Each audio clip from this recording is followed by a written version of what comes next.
இந்திரா கிச்சன்லேருந்து இந்திராமா பேசுகிறேன்.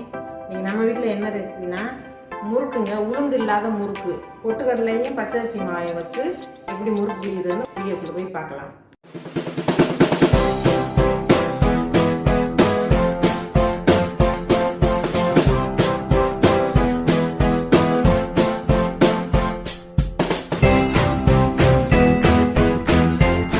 இந்த மாதிரி ஒரு சட்டி எடுத்துகிட்டு இதில் வந்து சளிக்கி வச்சுருங்க. இதில் 3 கப்பு மாவு எடுத்துருக்கேங்க.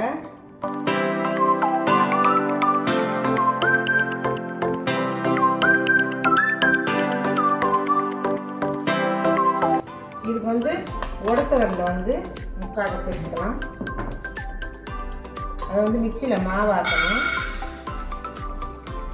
இப்போ இதை வந்து நம்ம அரைச்சிட்டு வந்துடலாம், பவுடர் ஆக்கிட்டு வந்துடலாம். இந்த மாதிரி நைஸாக அரைச்சிருங்க.